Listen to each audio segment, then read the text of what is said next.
Some art forms are so much more than just entertainment, right? They aren't just stories. They're like a nation's living memory, its very soul. So what happens when that memory is almost completely wiped out? And that question, well, it's really at the heart of what we're talking about today. It's a story about incredible loss, for sure, but it's also about something else, something amazing. It's about resilience, about an unbelievable fight to bring a nation's spirit back from the absolute brink. Okay, so before we can even begin to grasp the scale of what was lost, we've got to understand the treasure that was there in the first place. So let's start with what you might call Cambodia's soul, on screen, the sacred art of Spec Thome. So what exactly is Spec Thome? Well, the name literally translates to large leather, and that's a pretty good starting point. Think of it as this ancient, incredible form of shadow theater. They use these huge, really intricate leather puppets, and they're held up against the screen, lit by fire, acting out the country's most epic stories. But here's the thing you have to understand. This was never, ever just a puppet show. Not even close. Spec Thome is a sacred spiritual ceremony. The performances tell the story of the Remur, that's the Kamir version of the Ramana epic. And for centuries, this was a central part of religious festivals and huge royal events. I mean, it's so important that UNESCO actually designated it as a masterpiece of the intangible heritage of humanity. That's a big deal. So really, Spec Thome wasn't just about Cambodian culture, it was Cambodian culture. It was the living, breathing embodiment of their entire history, their mythology, their spirit, all of it, projected for everyone to see in light and shadow. And then, that light just went out. This brings us to a truly dark and silent period. We're talking about an entire art form that was systematically, deliberately erased. Okay, so here's the context. From 1975 to 1979, the Kamir Rouge regime came into power. And they waged a war not just on people, but on culture itself. Their whole goal was to reset Cambodia to year zero, which meant wiping out all history, all tradition. And how do you do that? You target the people who carry the country's memory, the artists, the intellectuals, the performers. And the result of this, it's just staggering. It's estimated that 90%, let that sink in, 9 out of every 10 of Cambodia's artists perished during the regime. This wasn't random. It was the targeted execution of a nation's memory. So, in just 4 short years, an art form that had been around for centuries was basically pushed to the very edge of extinction. The storytellers were gone, the shadows, they fell silent.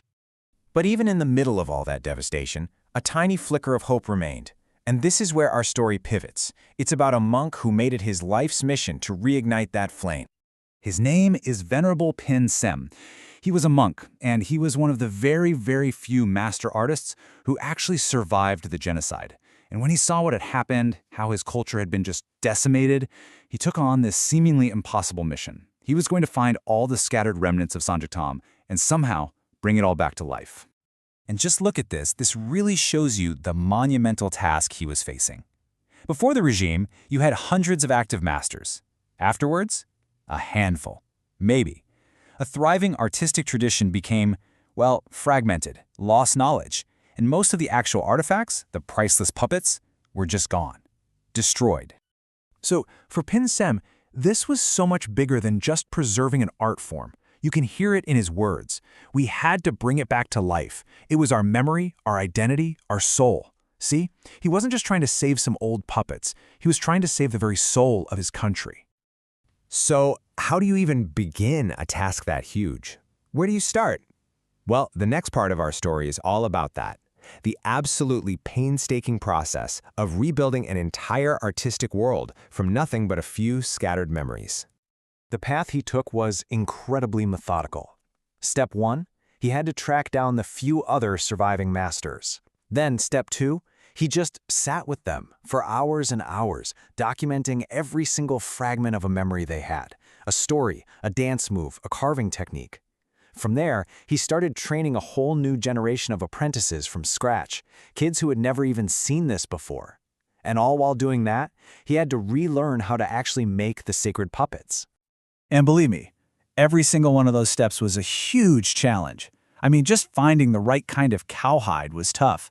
They had to rediscover these lost secret techniques for tanning and carving.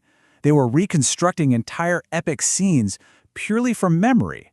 And maybe toughest of all, they had to instill all that deep spiritual meaning into young students who had grown up in a total cultural vacuum.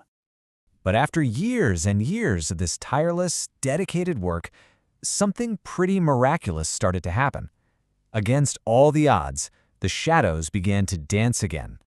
And the success of this mission it's astonishing. Take a look.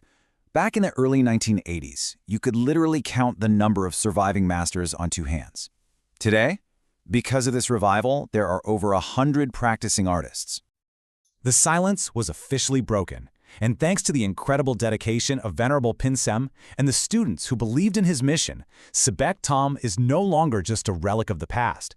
It's a living, breathing, thriving part of modern Cambodian culture. So why does a story like this matter so much, even for those of us outside of Cambodia? Well, because it's this incredible testament to the resilience of the human spirit. It's proof that you can destroy things, you can silence people, but you cannot permanently erase a nation's soul. It shows us how a new generation can reconnect to their heritage, and how a single person's mission can literally help heal a country through art. You know, the story of Spec Thome took place in Cambodia, but its lesson is absolutely universal. It kind of makes you look around at your own community, right? And it asks a really important question. What cultural memory in your community is worth saving?